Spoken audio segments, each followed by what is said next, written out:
Do you know how much people being killed by Islamic State? Let's assume 1 million. Okay, it's urgent.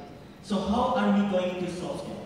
Let's kill another 1 million to stop the Islamic State. I don't think in their proposal that justifying the killing of civilians can be a justified act to stop Islamic State. Because what you do is not different at all with what Islamic State did. There are two questions I'm going to bring in this video. The first question, whether or not soldiers can sue. We agree, journalists perhaps know if the civilian died or not. But only soldiers know whether or not it is negligence or the last resort. Because they can see if there is another option or not. What kind of plans to be taken before we finally jump and attack a one city. And in order we can prove and sue the government and it is negligence, we need all evidences and witness in the process of strategy. What happened under the proposal? Negligence will never be able to be solved. Why? Because government can always argue this is a last resort. This is not a negligence. The only thing is what you know, the transparency and accountability is negligence. Let the soldiers speak, ladies and gentlemen. Experts, lawyers, only see the aftermath of war. Who the hell wants to go during the process of the battle? Which you sacrifice and gamble your lives. I think no expert and journalist want to do this. Only soldiers. Ladies and gentlemen, when you think soldiers have to obey? No, it's actually no. We protect whistleblower. In the case of millions of American barracks, in raping case toward our women soldiers, the one who sue the commanders is protected by law. They are not afraid if the commanders do not trust him. They are not afraid if the commanders do not use it in the mission. Why? Because they are protected under the law. There goes as well a proposal. If it's true that you want to sue the government, we are more than willing to make it anonymous. We are more than willing to protect you and your position in the military. We are okay with that. Even if soldiers have to be obeyed, we regret this idea. In Germany, soldiers are allowed to reject the command if it is true that it's a human rights violation. Today, just in Germany, we propose that the world has to follow the German law. Even if the mission is extremely important, we still allow soldiers to do the mission. The mission can still be done, but they will still obey the commander, but they can sue the government, right? So therefore, if it's true that the mission needs to be done and you don't need to question, okay, do it first. But at least there is an accountability level. At the very least, after the doer of negligence can be sued, we can prevent another negligence because the government wants to ensure they are not being sued by anyone. That's the proposal that we want, Mr. Educators. Now go to the second class of the debate.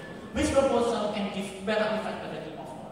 But we see that effectivity that is being bombarded by the Stella is on the far right. In their proposal, media experts also have effectivity.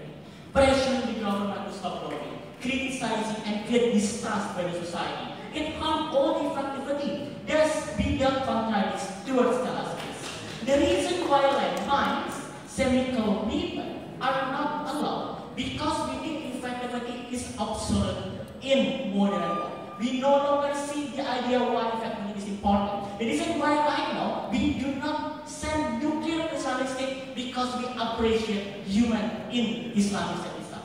Even the civilian who support Islamic State, we respect their human rights. Ladies and gentlemen, because soldiers and civilians are banding together, we can't differentiate. I don't think differentiate between strong men and women. Children or elder people are hard to differentiate. It's not at all like it is completely feasible. By their logic, if we can't differentiate civilian and terrorists, we will never evacuate civilians because we can't differentiate. We will never accept refugee because we can't differentiate civilians and terrorists. But we do because we are capable to do it. We can attack slowly but sure to see if the one that I point my gun to is actually civilian or a big women. Ladies and gentlemen, we think it's okay to prolong, because even though it comes step by step, months, years, as long as no innocent people is neglected to die, we think that's fine.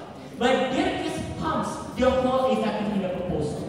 When you do negligence, and society in Syria and Iraq seeing that USA government, Iraqi government do the negligence, they will distrust the soldiers. It will be hard for them to become an informant that is important for the USA or Western government. Or even worse, they can revenge for the Iraqi government or even USA government because they're being condemned to die. Whether I go to Islamic State, because what I see here, my father and my children are dying because of the USA. We think that's something that we need to minimize. Look at the proposal. Let's just bomb Islamic State. In order you can be effectively attack Islamic State, what you need? Informant. And where exactly the headquarters Islamic State is. In order you can get all the evidences to create effective bombs, what you need to do, you have to create trust toward the society and any people on the ground. And that's the point. When we can minimize negligence, the effectivity of the proposal can be solved in our case. And we think society will support our proposal because society also understands human rights. The reason why society right now, in the past, criticized the USA intervention in Iraq, seeing a lot of negligence and killing of civilians, and we demand the USA government to pull out their military because we believe society understands human rights. Therefore, society most likely also support our case at this point. Look at the worst case scenario. What's the worst case scenario?